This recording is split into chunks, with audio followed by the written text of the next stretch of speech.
성경 말씀 로마서 13장 11절 말씀부터 14절 말씀까지 같이 봉독하도록 하십시다. 또한 너희가 이 시기를 알거니와 자다가 깰 때가 벌써 되었으니 이는 이제 우리의 구원이 처음 믿을 때보다 가까웠음이니라. 밤이 깊고 낮이 가까웠으니 그러므로 우리가 어두움의 일을 벗고 빛의 갑옷을 입자. 낮에와 같이 단정히 행하고 방탕과 술 취하지 말며 음란과 호색하지 말며 쟁투와 시기하지 말고 오직 주 예수 그리스도로 옷 입고 정욕을 위하여 육신의 일을 도모하지 말라. 아멘. 우리 지난 수요일 날 우리 11절에 있는 말씀, 또한 너희가 이 시기를 알거니와 자다가 깰 때가 벌써 되었으니 라는 이 말씀이 예수님의 재림의 때가 가까웠고 또 우리가 깨어서 준비해야 된다는 사실을 말씀을 상고를 했습니다. 오늘은 이는 이제 우리의 구원이 처음 믿을 때보다 가까웠음이라는 말씀을 통해서 그 재림 또 심판의 의미를 말씀을 잠깐 상고를 하도록 하십시다. 예수님 오실 때가 가까웠기 때문에 우리가 더 깨어서 준비해야 된다는 의미인데, 예수님의 재림을 오늘 여기 본문에는 이제 우리의 구원이 처음 믿을 때보다 가까웠음이니라. 여기 심판, 재림, 예수님이 오시는 그것을 구원이라고 표현을 했습니다. 그래서 그 예수님의 그 재림을 성경에는 우리 오늘 본문에 있는 말씀처럼 구원이라고 표현도 하고 또 정죄라고도 하고 또 심판이라고도 하고 경우에 따라서 그렇게 다른 표현들을 하고 있는 걸 볼 수가 있습니다. 그 의미를 통해서 예수님의 그 심판의 내용을 우리가 잠시 상고를 하도록 하십시다. 예수님의 재림을 심판이라고 하는 이유는 예수님 재림하시는 이유가 심판하시기 위한 거죠. 그래서 심판이라고 이야기를 하게 됩니다. 요한복음 5장 24절에 보면 내가 진실로 너희에게 이르노니 내 말을 듣고 또 나 보내신 이를 믿는 자는 영생을 얻었고 심판에 이르지 아니하나니 사망에서 생명으로 옮겼느니라. 여기 보면 믿는 자는 영생을 얻었고 심판에 이르지 아니한다. 예수 믿는 성도 심판 안 받습니까? 심판 받습니다. 그죠? 그럼에도 불구하고 영생을 얻었고 심판에 이르지 아니한다라고 말씀하신 것은 여기서 심판은 정죄함을 받지 않는다 그 말입니다. 또 요한복음 5장 29절에 선한 일을 행한 자는 생명의 부활로 악한 일을 행한 자는 심판의 부활로 나오리라. 예수님 재림하실 때 두 가지 부활이 있죠.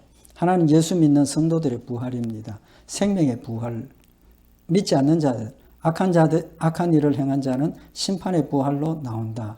여기서 생명의 부활은 구원이고 심판의 부활은 정죄죠. 정죄의 부활.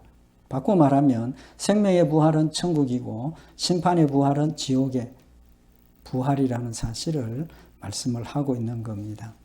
그러면 성경에서 심판이라는 그 단어의 근본적인 의미가 뭐냐 하면 예수님이 판결하신다는 겁니다. 재판정을 여시고 믿는 자와 믿지 않는 자들을 구분해서 믿는 자는 천국, 믿지 않는 자는 지옥, 그렇게 판결하신다는 의미로 우리에게 사용을 하고 있습니다. 그래서 고린도후서 5장 10절에 보면 이는 우리가 다 반드시 그리스도의 심판대 앞에 드러나 각각 선악간에 그 몸으로 행한 것을 따라 받으려 함이라. 심판은 선악을, 내 몸으로 행한 선악을 분별해서 선한 일을 한 사람은 상, 믿지 않는 자는 지옥, 상벌을 나누신다는 목적이 있다는 거죠. 히브리서 9장 27절에 보면 한 번 죽는 것은 사람에게 정하신 것이요 그 후에는 심판이 있으리니 모든 사람이 다 심판대 앞에 서는데 우리 성도들의 심판은 구원의 심판이고 불신자들의 심판은 지옥의 심판, 죽음의 심판이라는 사실을 말씀을 하고 있는 겁니다. 그래서 그 심판을 정죄로 표현을 하고 또 우리에게는 구원이라고 표현도 하는 겁니다. 그래서 로마서 5장 16절에 보면 또 이 선물은 범죄한 한 사람으로 말미암은 것과 같지 아니하니 심판은 한 사람을 인하여 정죄에 이르렀으나 은사는 많은 범죄를 인하여 의롭다 하심의 이름이니라. 심판은 두 가지죠. 하나는 정죄함을 받고 하나는 범죄를 인하여 의롭다 하심을 받는 것. 칭의를 이야기를 하고 있는 겁니다. 그래서 칭의는 구원이고 정죄는 지옥이라는 그런 사실을 말씀을 하고 있는 겁니다. 그래서 유다서 1장 15절에도 이는 무사람을 심판하사 모든 경건치 않은 자의 경건치 않게 행한 모든 경건치 않은 일과 또 경건치 않은 죄인의 주께 거스려 한 모든 강팍한 말을 인하여 저희를 정죄하려 하심이라. 정죄하신다는 사실을 말씀을 하고 있는 겁니다. 우리 성도들은 이 심판이 구원이죠. 구원인 겁니다. 그래서 우리가 요한복음 5장 24절에 보면 내가 진실로 진실로 너희에게 이르노니 내 말을 듣고 또 나 보내신 이를 믿는 자는 영생을 얻었고 심판에 이르지 아니하나니 그랬습니다. 여기 심판에 이르지 아니한다는 것은 심판받지 않는다가 아니고 심판의 결과로 정죄함을 받지 않는다는 겁니다. 정죄 판결을 받지 않는다는 거죠. 그래서 사망에서 생명으로 옮겼다라고 말씀을 하고 있는 겁니다. 그래서 우리 성도들에게는 예수님의 재림이 두려움입니까? 기쁨입니까? 요한복음 1장 47절에 보면 이로써 사랑이 우리에게 온전히 이룬 것은 우리로 심판날에 담대함을 가지게 하려 함이니 주의 어떠하심과 같이 우리도 세상에서 그러하니라. 심판을 우리는 담대함으로 받는다는 겁니다. 기다린다는 겁니다. 주여 오시옵소서라고 우리는 기대하고 기다리는 마음이 되고 불신자들은 예수님 재림 때 어떤 모습이라 그랬습니까? 요한계시록에 보면 바다야 산아 나를 가리워다오. 하나님의 그 심판의 자리에 내가 가지 않을 수 있도록 가려달라고 두려움에 떠는 모습을 표현을 하고 있는 겁니다. 그래서 우리는 이 심판은 구원이고 생명이고 기쁨이고 기다림입니다. 소망입니다. 그러나 믿지 않는 자들에게는 지옥의 형벌이라는 사실을 말씀을 하시고 있는 거죠. 그럼 예수님께서 오셔서 심판하시는데 그 심판의 내용이 어떤 모습입니까? 불심판입니다. 그죠? 불심판. 성경에 보면 예수님 재림하시는 모습을 기록을 하고 있습니다. 이사야 66장 15절에 보면 보라 여호와께서 불에 옹유되어 강림하시리니 예수님이 이 땅에 오실 때 불수레와 불말, 불로 둘러싸여서 오신다는 겁니다. 그래서 그 수레들은 회리바람 같으리로다. 그가 혁혁한 위세로 노를 베푸시며 맹렬한 화염으로 견책하실 것이라. 맹렬한 불로 타는 불로 견책하신다는 심판하신다는 거죠. 16절에 이어서 여호와께서 불과 칼로 모든 혈육에게 심판을 베푸신 즉 여호와께 살육당할 자가 많다. 여호와께서 불과 칼로 모든 혈육에게 심판을 베푸신다는 거예요. 불심판이라는 겁니다. 불심판. 그 지옥에 보내는 거죠. 다니엘서 7장 9절에 보면 내가 보았는데 왕좌가 놓이고 옛적부터 항상 계시니가 좌정하셨는데 그 옷은 희기가 눈 같고 머리털은 깨끗한 양의 털 같고 그 보좌는 불꽃이요 그 바퀴는 붙는 불이며 불이 강처럼 흘러 그 앞에서 나오며 그에게 수종하는 자는 천천히요 그 앞에 시위하는 자는 만만이며 심판을 베푸는데 책들이 펴 놓였더라. 심판하러 오시는 그 예수님 심판 때의 모습이 의자는 불꽃이고 바퀴는 붙는 불이고 그 불이 강처럼 흘러서 그 앞에서 나온다는 겁니다. 불심판을 우리에게 분명히 말씀을 하고 있는 겁니다. 그래서 믿지 않는 자들은 히브리서 10장 27절에 보면 오직 무서운 마음으로 심판을 기다리는 것과 대적하는 자를 소멸할 맹렬한 불만 있으리라. 불신자들의 심판은 무서운 마음으로 기다리는 거죠. 왜? 영원한 지옥 형벌에 들어가니까. 또 그 불로서 소멸하는 맹렬한 불로 심판하신다는 사실을 말씀을 하고 있는 겁니다. 그래서 예수님 재림의 모습은 불입니다.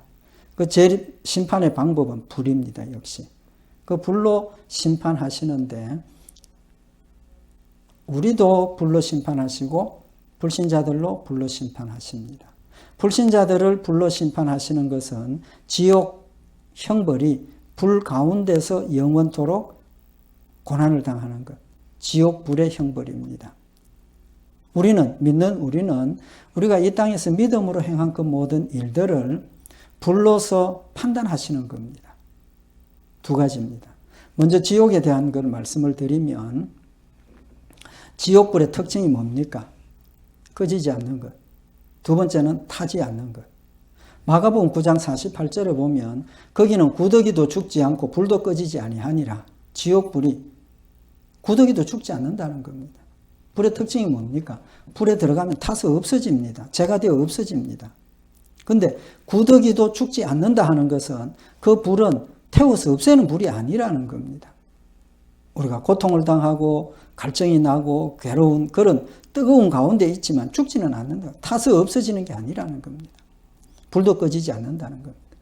불이라는 게 나면 예를 들어서 나무에 불 붙으면 이 나무가 다 타고 나면 불이 꺼지죠. 그러나 지옥불은 그런 불이 아니라는 겁니다. 마태복음 3장 10절에 보면 이미 도끼가 나무 뿌리에 놓였으니 좋은 열매 맺지 아니하는 나무마다 찍혀 불에 던지우리라. 알곡을 모아 곳간에 들이고 쭉정이는 꺼지지 않는 불에 태우시리라. 꺼지지 않는 불이라 그랬습니다. 또 마태복음 13장 42절에 보면 풀무불에 던져 넣으리니 거기서 울며 이를 갈미 있으리라. 풀무불이라는 겁니다. 계속 불이 올라오는 겁니다. 마태복음 18장 8절에 보면 만일 내 손이나 내 발이 너를 범죄케 하거든 찍어내버리라. 불구자나 쩔뚝발이로 영생에 들어가는 것이 두 손과 두 발을 가지고 영원한 불에 던지우는 것보다 나으니라. 영원한 불이라 그랬습니다. 마가복음 9장 43절에 만일 내 손이 너를 범죄케 하거든 찍어버리라. 불구자로 영생에 들어가는 것이 두 손을 가지고 지옥 꺼지지 않는 불에 들어가는 것보다 나으니라. 꺼지지 않는 불입니다. 결국은 지옥의 모습은 영원토록 꺼지지 않는 불.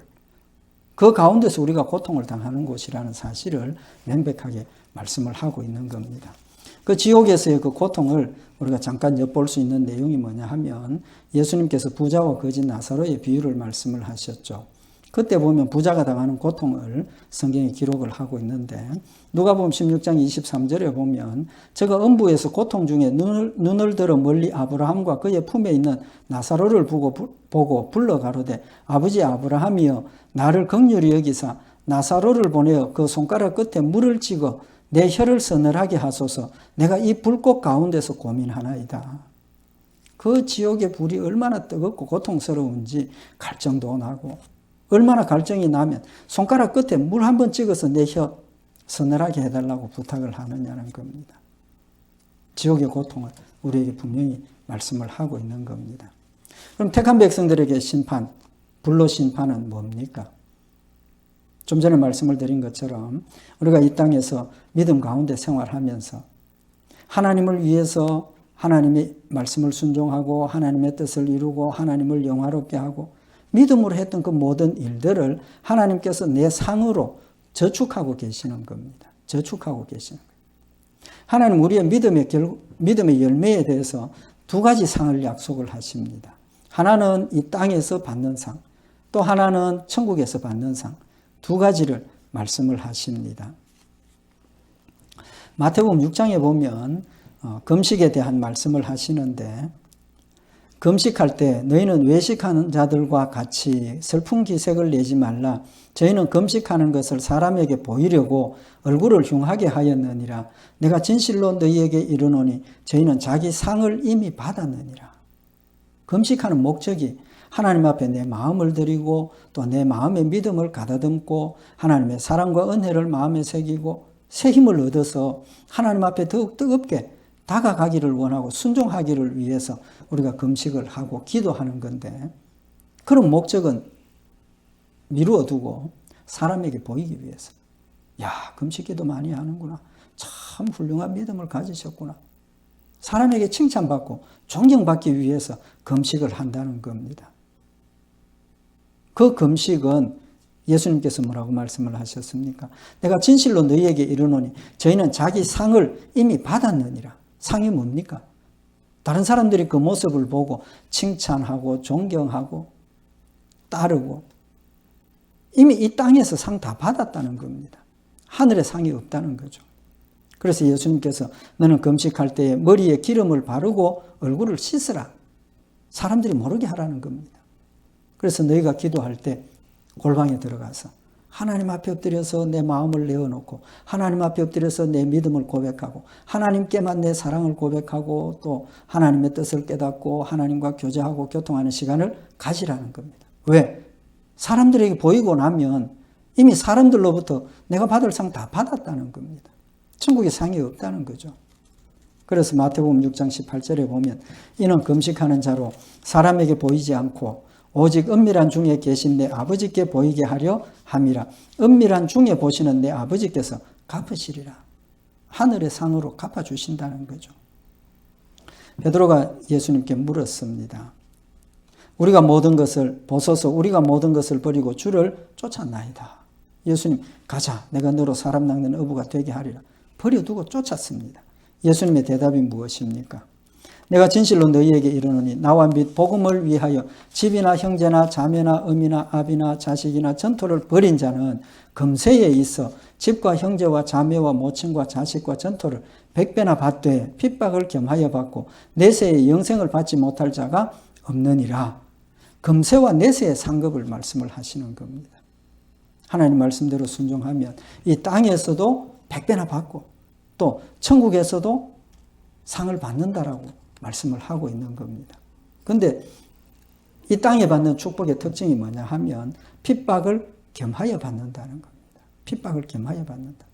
하나님이 약속하신 이 땅에서의 축복을 받으면 우리의 마음이 세상에 빼앗겨 버리게 된다는 겁니다. 물질에 취하게 되고 명예나 권세에 취하게 되고 하나님을 잊어버리게 되고 하나님을 섬기던 그 아름다운 모습이 이제는 세상 사람들과 같은 모습으로 흘러가 버리기 때문에 깨어 있으라고 핍박도 겸하여 주시는 겁니다. 이유가 우리의 상급이 하늘나라에 쌓여져야 한다는 사실을 우리에게 교훈하시는 말씀인 겁니다. 그래서 예수님께서 너희를 위하여 보물을 땅에 쌓아두지 말라. 거기서 좀과 동록이 해하며 도적이 구멍을 뚫고 도적질하느니라. 오직 너희를 위하여 보물을 하늘에 쌓아두라. 거기는 좀이나 동록이 해하지 못하며 도적이 구멍을 뚫지도 못하고 도적질도 못하느니라. 하늘나라에 쌓아둔 상급은 절대로 변하지 않습니다. 반드시 내가 찾아옵니다. 그러나 이 땅에 쌓아둔 것은 없어지는 것이라는 사실을 말씀을 하고 있는 겁니다. 디모데전서 4장 8절에 보면 육체의 연습은 약간의 유익이 있으나 경건은 범사에 유익하니 금생과 내생의 약속이 있느니라. 경건이 뭡니까? 믿음으로 하나님 말씀대로 순종하는 겁니다. 그 경건입니다. 하나님 말씀대로 순종한 것은 범사에 유익하니 금생과 내생의 약속이 있다. 이 땅에서도 축복의 약속이 있고 하늘나라에서도 축복의 약속이 있다는 겁니다. 그래서 우리는 믿음으로 하는 이 모든 일에 대한 하나님이 우리에게 주시는 축복의 약속을 가지고 있습니다. 그런데 어디에 초점을 맞춰야 되느냐는 겁니다. 이 땅에 초점을 맞추는 것이 아니라 하늘나라에 초점을 맞추어야 된다는 겁니다. 하늘나라에 쌓아둔 축복은 상급은 변치 않고 반드시 내가 다시 하나님으로부터 받는다는 겁니다. 하늘나라에 보물을 쌓아두라 하시는 목적이 이유가 마태복음 6장 21절에 보면 네 보물이 있는 그곳에는 내 마음도 있느니라. 보물이 있는 곳에 마음이 있다는 겁니다. 내 보화가 하늘나라에 쌓이면 쌓일수록 내 마음이 더 하늘나라를 향하게 되고 천국의 삶을 생각하게 되고 거기에 소망을 두니까 더 뜨겁게 하나님을 사랑하고 순종하고 섬기는 열매가 맺혀진다는 사실을 우리에게 교훈을 하고 있는 겁니다. 그러면 예수님 재림했을 때 우리도 불로 심판받는다 그랬습니다. 우리의 불로 심판받는 내용은 뭐냐 하면 상에 대한 하늘나라에 쌓아둔 그 상에 대한 심판을 받는 겁니다. 고린도전서 3장 12절에 그 말씀을 교훈을 하셨는데 우리가 심판날 하나님 앞에 서면 만일 누구든지 금이나 은이나 보석이나 나무나 풀이나 지푸로 이 터 위에 세우면 집 짓는 걸로 비유를 하셨습니다. 우리가 이 땅에서 수고하는 믿음의 모든 것들을 하늘나라의 집으로 짓는데 그 집을 짓는 재료가 금, 은, 보석, 나무, 풀, 집 두 종류로 나뉜다는 겁니다. 하나는 불에 타지 않는 것, 하나는 불에 타는 것. 그 집을 지었는데 그 집을 마지막 심판대 앞에 서서 불로 지나게 하시는 겁니다. 그 집을 불로 지나게 하셔서 거쳐서 나온 그 집이 뭐가 남았느냐는 겁니다. 뭐가 남았느냐. 믿음의 터 위에 세워진 그 집에 모든 재료를 금, 은, 보석, 불에 타지 않는 재료로 지은 집은 그대로 온전하게 있을 겁니다. 그러나 중간중간에 뭐 자기 자랑, 교만, 외식 뭐 이런 것들, 또 땅에서 이미 상급을 받은 것, 그런 것들은 타서 없어져 버리는 겁니다. 그럼 집 모양이 어떻겠습니까? 어떤 집은 창문이 불타서 없어지고 어떤 집은 대문이 없어서 이런 모습이 된다는 거죠. 그래서 고린도전서 3장 14절에 보면 만일 누구든지 그 위에 세운 공력이 그대로 있으면 상을 받고 불로 지나서 남은 것이 있으면 그대로 상을 받는다는 겁니다. 고린도전서 3장 15절에 누구든지 공력이 불타면 해를 받으리니, 여기 해라는 단어의 뜻이 뭐냐면 손해라는 뜻입니다. 손해. 열심히 집 모양을 만들어 놨는데 타서 없어지면 없어진 그만큼 손해가 되는 거죠. 손해를 받는다는 겁니다. 그러나 자기는 구원을 얻되 불 가운데서 얻은 것 같으리라. 타서 없어진다고 해서 믿음의 터가 없어지는 건 아니죠. 전부가 다 불타 없어져도 하나님께서 나에게 주신 그 믿음이 있기 때문에 천국에 갑니다. 구원은 얻습니다. 그러나 내가 지었던 집들은 전부 타서 없어지면 손해입니다. 끝났다는 겁니다. 그래서 고린도전서 3장 15절에 보면 그러나 자기는 구원을 얻되 불 가운데서 얻은 것 같으리라. 그러나 자기는 구원을 얻되, 상급이 불타 없어진다고 해서 지옥 가는 거 아닙니다. 믿음만 있으면 갑니다. 그렇지만 우리가 믿음으로 이 땅에서 수고한 그 모든 일들이 하늘나라에 가서 인정받지 못하면 얼마나 부끄럽고 안타까운 일이냐는 거죠. 우리의 구원이 갈수록 가까워지는데, 다시 말하면 우리의 불의 심판이 갈수록 가까워지는데, 집을 짓는 지금 이 시기에 어떤 마음을 가지고 어떻게 준비된 집을 지어야 하겠느냐는 겁니다. 불로 심판하신다니까. 타지 않는 걸로 만들어야 된다는 거죠. 그래서 오늘 이 말씀은 우리의 구원이 가깝다, 깨어서 준비하라, 이 말씀은 우리가 이 땅에 사는 모든 믿음의 것들이 하늘나라에 가서 하나님 앞에 인정받고 불에 타지 않는 것들로 상 받을 수 있는 것들로 만들어라는 겁니다. 만들어라. 우리 오늘 이 말씀을 다시 한번 기억을 하고 주님 오실 때가 가까운 이 시기에 정말 믿음으로, 정말 하나님 앞에 진심으로 우리의 사랑과 정성과 모든 것들을 담아서 하나님 앞에 드리고 하나님을 섬기고 우리의 집을 잘 지어서 하나님 앞에 섰을 때 참 아름다운 집을 상으로 받는 우리 복된 성도들 되시기를 바랍니다. 기도드리십시다. 사랑의 하나님 아버지, 주님 오실 때가 임박했음을 다시 한번 저희들 마음에 새기는 시간이 되게 하시고 진심으로 주님 앞에 모든 것들을 드리며 순종하며 또 하나님을 영화롭게 하는 저희들 되게 하셔서 주님 앞에 우리의 집이 불 가운데로 지나갔을 때 아름다운 모습으로 존재하여서 하나님의 큰 상을 받으며 칭찬받는 저희들 되도록 주님이 역사하여 주시옵소서. 성령님 늘 지켜주셔서 진정한 사랑과 믿음으로 주를 섬기게 하실 줄 믿고 감사드리오며 우리 주 예수 그리스도의 이름으로 기도드리옵나이다. 아멘.